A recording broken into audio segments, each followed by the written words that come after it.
Hello everyone, welcome back to online study on. देखिए friends, आज की इस वीडियो में हम आपके लिए लेकर आए हैं बिहार पुलिस का प्रैक्टिस सेट नंबर 5 और उम्मीद है कि इससे पहले कि आपने बाकी के सेट को ज़रूर देख लिया होगा। नहीं देखें तो आप लोगों से रिक्वेस्ट है कि आप देखिए, अगर आप अपने एग्ज़ाम्स को लेकर के सीरियस है तो, क्योंकि क्वेश्चंस जो भी एग्ज़ाम्स में आएंगे इसी तरह के क्वेश्चंस आएंगे, तो आप लोग प्रैक्टिस करते रहिए और अपने आप को इम्प्रूव करते रहिए। तो चलिए इस वीडियो को शुरू करते हैं और एंड तक देखिए और बताइए कि आप 50 में से कितना स्कोर कर पाते हैं। तो सबसे पहला प्रश्न ये कि प्राकृतिक वर्ण का सिद्धांत निम्नलिखित में से किसके द्वारा प्रस्तावित किया गया था। तो प्राकृतिक वर्ण का सिद्धांत जो है, नेचुरल सिलेक्शन जो है, थ्योरी ऑफ नेचुरल सिलेक्शन, ये सिद्धांत दिया गया था चार्ल्स डार्विन के द्वारा। और ये क्वेश्चन बहुत बार अलग अलग एग्जाम्स में पूछा जा चुका है, तो आप इसको अच्छे से याद रखेंगे। सेकेंड क्वेश्चन आता है कि पंचायतों के सभी चुनावों का अधीक्षण, निर्देशन और नियंत्रण किसमें निहित होता है। किसमें निहित होता है? पंचायतों के सभी चुनावों का अधीक्षण, निर्देशन और नियंत्रण जो होता है वो किसके अंतर्गत निहित होता है, किसमें निहित होता है? तो सही आंसर होगा राज्य चुनाव आयोग। ऑप्शन यहाँ पे डी को टिक करेंगे, राज्य चुनाव आयोग। हम यहाँ पे पढ़ सकते हैं कि अनुच्छेद 243 के फर्स्ट के अनुसार इसमें कहा गया है कि पंचायतों के चुनावों के संचालन के लिए अधीक्षण, निर्देशन और नियंत्रण पंचायतों के सभी चुनाव यानी 243 के ZA के तहत नगर पालिका एक राज्य चुनाव आयोग में निहित होंगे, राज्य चुनाव आयोग में निहित होगा, जिसमें एक राज्य निर्वाचन आयुक्त होना चाहिए, राज्यपाल द्वारा नियुक्त किया गया होना चाहिए। नेक्स्ट आता है कि बैंक दर निम्नलिखित में से किस एजेंसी द्वारा तय की जाती है। जो बैंक दर होता है वो किस एजेंसी के द्वारा तय की जाती है। बैंक दर भारतीय रिजर्व बैंक के द्वारा तय होता है, यहाँ पे हम बी को टिक करेंगे। एक प्रश्न आपसे ये पूछते हैं कि बताइए कि भारतीय रिजर्व बैंक की स्थापना कब की गई थी। जल्दी से कमेंट करिए। क्वेश्चन नंबर 4, मांसपेशियों में ऐंठन किस कारण से होता है। मांसपेशियों में जो ऐंठन होता है वो किस कारण से होता है। लैक्टिक अम्ल का संचय, लैक्टिक अम्ल के जमाव के कारण, ऑप्शन डी। नेक्स्ट प्रश्न आपका आता है जो कि इंग्लिश है और ये आपका नरेशन है, डायरेक्ट और इनडायरेक्ट स्पीच। देखिए क्वेश्चन आपका ये है कि she said Mister Hamel did not scold Franz. तो आपको बताना है कि इसका इनडायरेक्ट स्पीच क्या होगा, कैसे इसको करते हैं। तो अगर आपने नरेशन पढ़ा है तो आपको ये चीज़ पता होगा कि जो होता है, मान लीजिए कि प्रेजेंट इंडेफिनिट जो है वो पास्ट प्रेजेंट परफेक्ट में जाता है, इस तरह से होता है, मतलब एक बीच गैप करके तीसरा में जाता है। अगर ये चीज़ आपको समझ में आया होगा, जानते होंगे, तो आप आसानी से नरेशन को कर सकते हैं। और फर्स्ट, सेकंड, थर्ड पर्सन जो NSON आपने ये चीज़ सीखा होगा, इस तरह के कुछ चीज़ें होती हैं जो कि नरेशन को समझना होता है। तो ये सब बेसिक सी चीज़ होती हैं, आप एक बार नरेशन को पढ़ लीजिएगा। मैं आपको बताता हूँ कि डायरेक्ट जब इसमें ऑब्जेक्ट नहीं हो, क्यों ऑब्जेक्ट क्या होता है, जैसे कि सी सेड टू मी कहता है, तो वहाँ पे टू मी यानी मी यहाँ पे ऑब्जेक्ट होता है, लेकिन यहाँ पे मी नहीं है, तो हम यहाँ पे कहेंगे कि ऑब्जेक्ट नहीं है। जब ऑब्जेक्ट नहीं रहता है तो सेम टू सेम रहता है, हम इसे तोड़ते नहीं है, यानी कि टोल्ड नहीं होगा, सेड ही होगा। ठीक है, तो यहाँ पे हम सी सेड करेंगे। अब यहाँ पे ध्यान दीजिएगा, सी सेड जब इन्वर्टेड कॉमा टूटता है तो वहाँ पे डैट लगाते हैं, तो she said that mister humble. Mister humble क्या है, नाम जब आता है तो वो थर्ड पर्सन होता है, और थर्ड पर्सन को हम लोग चेंज नहीं करते हैं, तो थर्ड पर्सन चेंज नहीं होगा, सेम टू सेम होगा, मिस्टर हमेल। अब देखिए मैंने आपको क्या बताया कि प्रेजेंट इंडेफिनिट पास्ट परफेक्ट में जाता है, उसी तरह से पास्ट इंडेफिनिट होगा, पास्ट परफेक्ट में जाएगा। तो past indefinite did not past indefinite में आता है, तो ये पास्ट परफेक्ट में जाएगा, तो पास्ट परफेक्ट मतलब हैड नॉट, हैड नॉट, और जब हैड लगता है तो V3 लगेगा, तो स्कॉल्डेड हो जाएगा और फ्रनाज का फ्रनाज हो जाएगा। तो ये बनेगा हमारा सही answer, she said that mister Hamel had not scolded Franz. Correct answer हो जाएगा ऑप्शन ए। अब देखिए ए और डी में दोनों में ज़्यादा फर्क नहीं है, सिर्फ यहाँ पे सेड की जगह पे टोल्ड किया गया था, तो ये टोल्ड नहीं होगा, क्योंकि मैंने आपको बता दिया टोल्ड तब होता है जब ऑब्जेक्ट रहता है, तो ऑब्जेक्ट है नहीं यहाँ पे, तो ऑप्शन हम ए को टिक करेंगे। ठीक है, नेक्स्ट आता है कि निम्नलिखित में भारत की सतह से हवा में मार करने वाली मिसाइल कौन सी है। यानी सतह से हवा में मार करने वाली मिसाइल इस तरह से।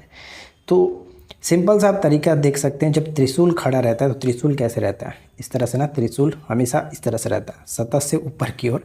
तो आसानी से याद रखिएगा कि त्रिशूल हमेशा सतह से हवा में मार करने वाली मिसाइल है। हिंदी साहित्य का इतिहास किसके द्वारा लिखा गया था। हिंदी साहित्य का इतिहास किसके द्वारा लिखा गया, तो ऑप्शन बी होगा रामचंद्र शुक्ल, रामचंद्र शुक्ल। जास्कर, हुंजा और नुब्रा किसकी सहायक नदियाँ हैं।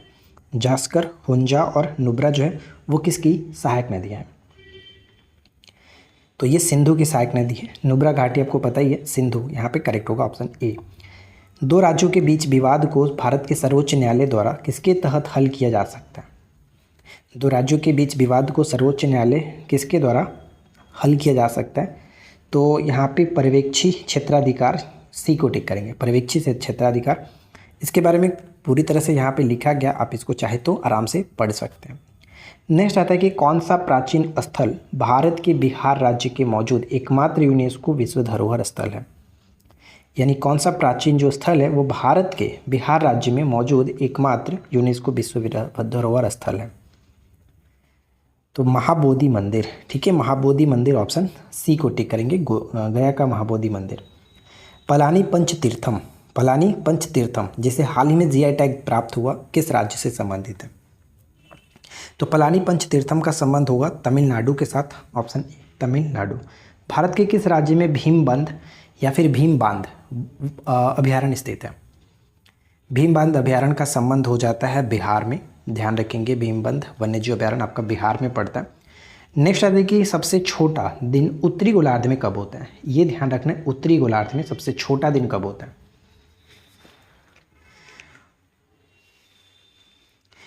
तो उत्तरी गोलार्ध में सबसे छोटा दिन जो होगा वो आपका हो जाएगा 22 दिसंबर को, और सबसे बड़ा दिन अगर कहता तो वहाँ पर हम 21 जून को टिक करते हैं, 21 जून।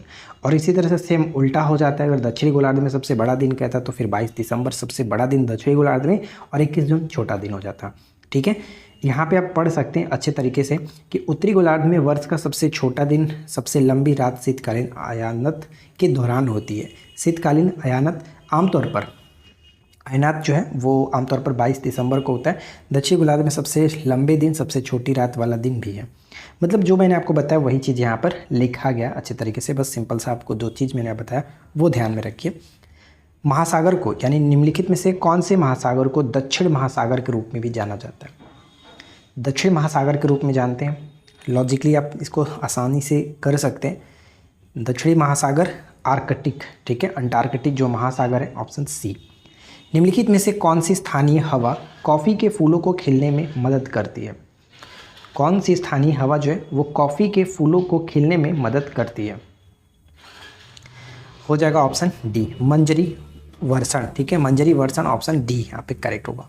तेनालीराम कृष्ण किस प्रसिद्ध राजा के दरबार में रहते थे? तेनालीराम कृष्ण जो है वो किस प्रसिद्ध राजा के दरबारी थे? तो कृष्ण देव राय, ऑप्शन डी कृष्ण देव राय। इनमें से दामिनी किसका पर्यायवाची शब्द है? दामिनी, तो ये आपको पता है कि एक बार जब एसआई का मेंस होता है तो वहाँ पे हिंदी पेपर में क्वेश्चंस भी आया हुआ था, दामिनी। तो किसका पर्यायवाची शब्द है? तो ये आपका बिजली का, ठीक है, बिजली का पर्यायवाची शब्द है दामिनी। नेक्स्ट है कि किसी वस्तु की गतिज ऊर्जा किसके साथ बढ़ती है? तो किसी वस्तु की गतिज ऊर्जा किसके साथ बढ़ती है? तो उसके वेग के साथ गतिज ऊर्जा बढ़ता है, ऑप्शन डी। पॉलिटिक्स ऑफ चरखा नामक पुस्तक किसके द्वारा लिखी गई है? पॉलिटिक्स ऑफ चरखा नामक जो पुस्तक है वो किसके द्वारा लिखी गई है? तो जेवी कृपलानी यहाँ पे करेक्ट आंसर बनेगा, ऑप्शन सी, जेवी कृपलानी, ऑप्शन सी को टिक करेंगे। मयानी पक्षी अभ्यारण्य किस शहर में स्थित है? मयानी पक्षी अभ्यारण्य जो है वो किस शहर में स्थित है? तो मयानी पक्षी अभ्यारण्य जो है वो महाराष्ट्र में स्थित है, ऑप्शन हम यहाँ पे डी को टिक करेंगे। मयानी पक्षी अभ्यारण्य जो कि आपका महाराष्ट्र में स्थित है, यहाँ पे आप पढ़ पाएंगे अच्छे तरीके से, सब कुछ लिखा गया। नेक्स्ट आता है कि मानव भूगोल का पिता निम्नलिखित में से किसको कहा जाता है? मानव भूगोल का पिता किसे कहते हैं? तो ध्यान रखेंगे, मानव भूगोल का पिता जो है वो कार्ल रीटर को माना था। मानव भूगोल का पिता कार्ल रीटर, जबकि भूगोल का पिता इरेटोस्थनीज को मानते हैं। देखिए दोनों पॉइंट यहाँ पे लिखा गया, मानव भूगोल का पिता कार्ल रीटर को, जबकि इरेटोस्थनीज को भूगोल का पिता कहा जाता है। नेक्स्ट आता है कि भू आकृतिक विज्ञान का जन्मदाता किसे मानते हैं? भू आकृतिक विज्ञान का जन्मदाता किसे माना जाता है? तो पेसल जो आप देख रहे हैं, पेसल, इसे हम लोग भू आकृतिक विज्ञान का जन्मदाता मानते हैं। हेलियोडोरस स्तंभ निम्नलिखित में से किस स्थान पर स्थित है? हेलियोडोरस स्तंभ जो है वो निम्नलिखित में से किस स्थान पर स्थित है? अगर टोटल में से अगर आप 35 प्लस स्कोर कर लेते हैं तो मान लीजिए कि आपकी सिलेक्शन तय है। अब आपको ये देखना है कि आप कितना सही कर पाते हैं। हेलियोडोरस स्तंभ निम्नलिखित में से किस स्थान पर स्थित है? तो सही आंसर हो जाएगा जो कि ऑप्शन बी विदिशा में स्थित था, ऑप्शन बी विदिशा। किसी परिपथ में एक बिंदु पर मिलने वाली धाराओं का बीजीय योग क्या होता है? किसी परिपथ में एक बिंदु पर मिलने वाली धाराओं का बीजीय जो योग होता है वो कितना होता है?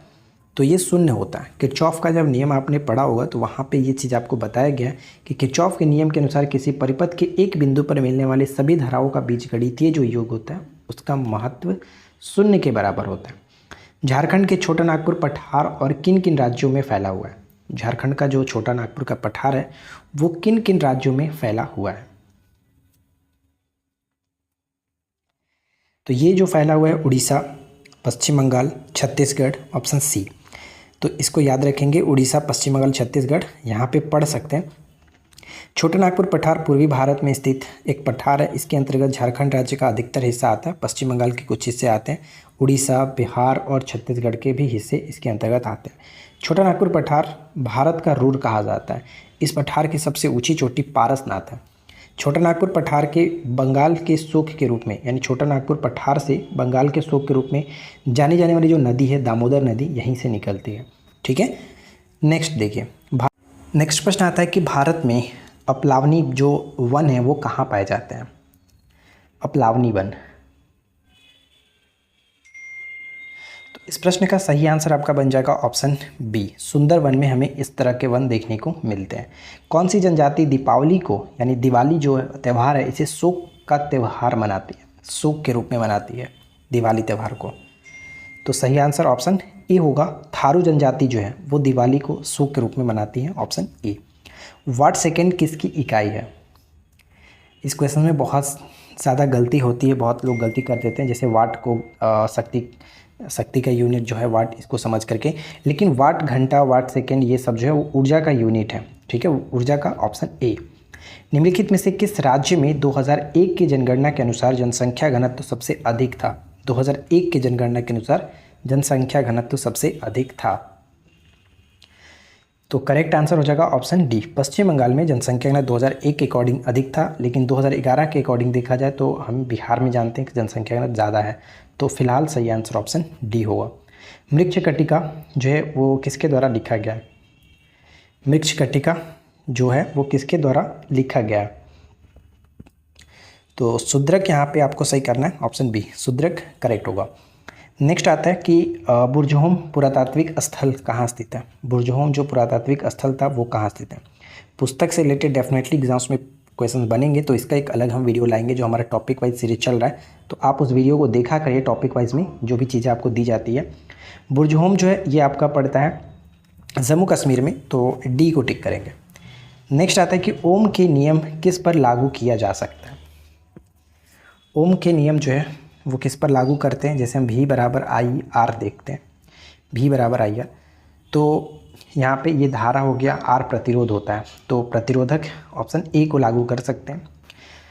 देखिए यहाँ पे लिखा गया कि ओम का नियम यह बताता है कि स्थिर तापमान पर दो बिंदुओं के बीच एक चालक के माध्यम से प्रवाहित होने वाली धारा दो बिंदुओं पर वोल्टेज के समानुपाती होता है, यानी वोल्टेज के समानुपाती होता है धारा और प्रतिरोध के।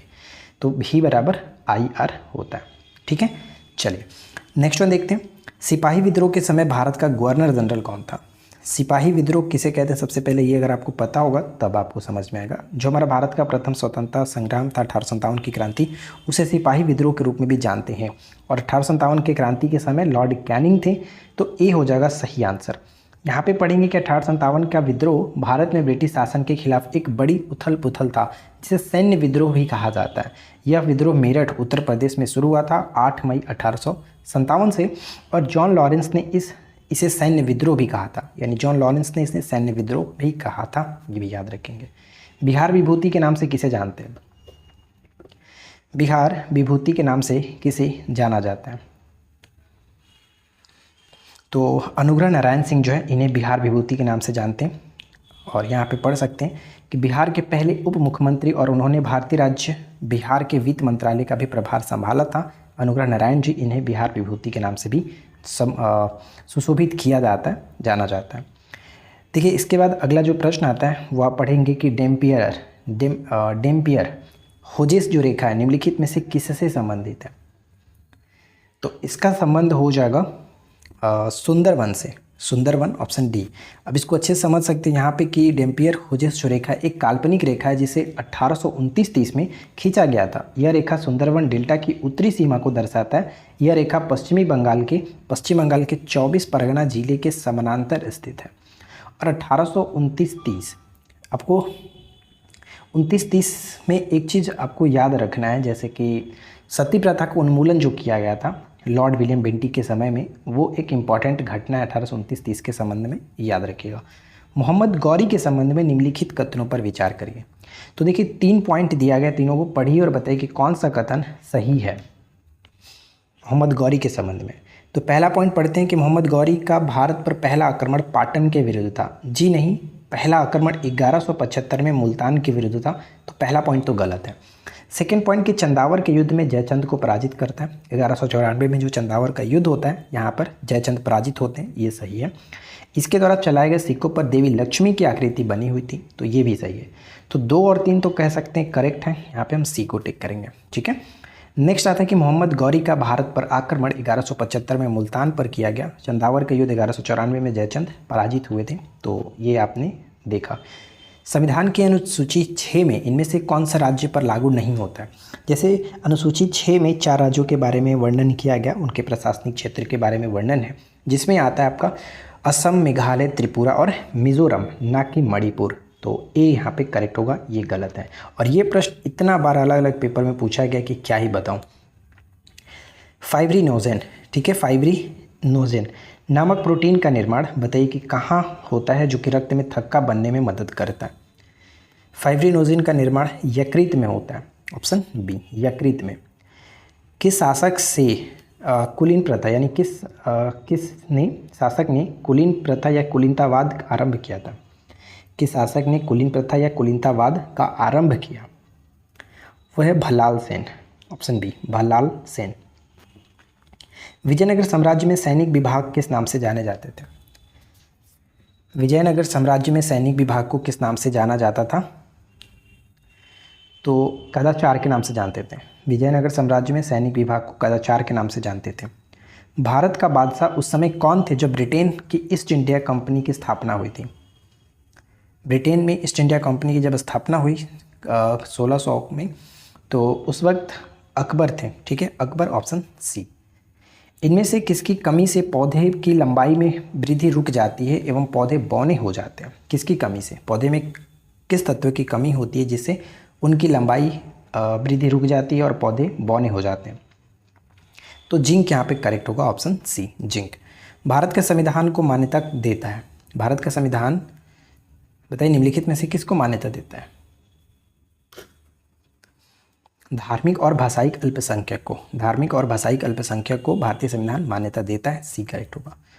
भारत का अधिकांश क्षेत्र किसके अंतर्गत आता है। भारत का अधिकांश क्षेत्र जो है वो किसके अंतर्गत आता है, ये आपका हो जाएगा जलोढ़ मिट्टी के अंतर्गत। भारत का अधिकांश जो क्षेत्र जलोढ़ मिट्टी के अंतर्गत, ऑप्शन बी। ऊर्ध्वापातन क्या होता है। ऊर्ध्वापातन, जिसको इंग्लिश में सब्लिमेशन कहते हैं, क्या होता है। ऊर्ध्वापातन एक ऐसी प्रक्रिया है जिसमें किसी ठोस को गर्म करने पर वो द्रव में जाए बिना ही डायरेक्ट वो गैस फॉर्म में चल जाता है, यानी एक ठोस को वाष्प में बदलने की प्रक्रिया को हम लोग ऊर्ध्वापातन कहते हैं, सी करेक्ट होगा। और ऐसी कुछ और भी प्रक्रिया हैं, जैसे ऊर्ध्वापातन की क्रिया ऐसी है जिसमें ठोस द्रव में बदलने बिना सीधे वाष्प में बदल जाता है। इस घटना में को कपूर या फिर नेफ्थलीन गेंदों में देखा जा सकता है। नेफ्थलीन के गोली की बात कर रहे हैं, देखा जा सकता है। वाष्पीकरण क्या होता है, तो यह द्रव को गैस में बदलने की प्रक्रिया होती है। संघलन या फिर पिघलना तो आपको पता है, संलयन, यह एक ठोस को एक द्रव में बदलने की प्रक्रिया है, ठोस को द्रव में, संलयन। और संघनन की बात करें तो यह एक गैस को एक द्रव में बदलने की प्रक्रिया है, राइट। तो ये कुछ प्रक्रिया हैं जो कि पेपर में पूछा जाता है, तो आप इसको थोड़ा सा ध्यान रखिएगा। देखिए इस क्वेश्चन में थोड़ा सा मिस्टेक है, यू के बाद यहाँ पे थोड़ा सा डैश होगा, यू डैश हैव, ठीक है, you feeling the blanks have, और बाकी के जो लाइंस दिए गए हैं यहाँ से वो सब कुछ। तो अब आपको बताना है कि यू के बाद क्या फिल होगा यहाँ पे, जो कि ये सेंटेंस को अच्छे तरीके से फुलफिल करेगा। तो यहाँ पे हम करना चाहिए कि यू जो हमारा मॉडल एलेक्सरी वर्ब जो होता है वो आएगा यहाँ पे, जैसे कि you should have given him a helping hand, it was your duty. तो ये बिल्कुल सही आंसर बनेगा, शुड यहाँ पे फिल होगा, ठीक है, शुड।